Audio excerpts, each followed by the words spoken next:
कक्षा में बैठी लड़की बस एक झपकी ले रही थी, पर उसने सोचा भी नहीं था कि वह सीधे एक भयानक डूहा स्वप्न की गहराइयों में गिर जाएगी। अचानक उसके सामने एक तेज धार वाले हथियार को थामे खड़ा दानव प्रकट हो गया। लड़की बुरी तरह डर गई और पूरी ताकत से कक्षा से भागने लगी, लेकिन जैसे ही उसने दरवाजा पार किया वह फिर उसी जगह लौट आई जहां से भागी थी। यह अजीबोगरीब दृश्य देखकर उसका डर चरम पर पहुंच गया। ठीक उसी पल जब दानव का वार गिरने ही वाला था, लड़की हड़बड़ाकर जाग गई। उसने देखा कि आसपास बैठे सहपाठी उसे अजीब नजरों से देख रहे थे। वह लंबी सांस लेकर चैन महसूस करने लगी, सोचते हुए कि यह बस एक बुरा सपना था। लेकिन जैसे ही उसकी नजर किताब पर पड़ी, वहां कुछ कटी हुई बालों की लटें रखी थी। उसकी रीढ़ तक डर की लहर दौड़ गई, क्योंकि उसने महसूस किया कि जो कुछ उसने देखा वह शायद हकीकत में घटा हो।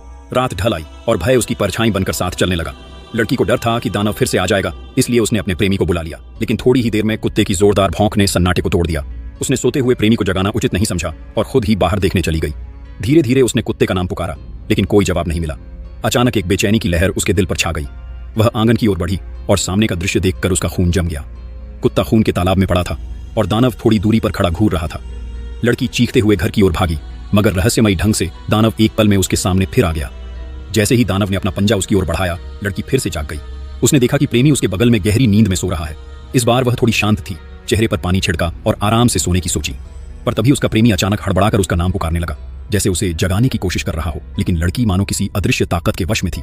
वह लगातार भयानक चीखें निकाल रही थी। उसका शरीर बेकाबू होकर जोरों से झटके खाने लगा। फिर अजीबोगरीब तरीके से वह हवा में तैरने लगी। चारों ओर घूमते घूमते लगभग 17-48 बार चक्कर लगाने के बाद वह अचानक छत से जा टकराई और वहीं उसने अपनी जिंदगी गंवा दी।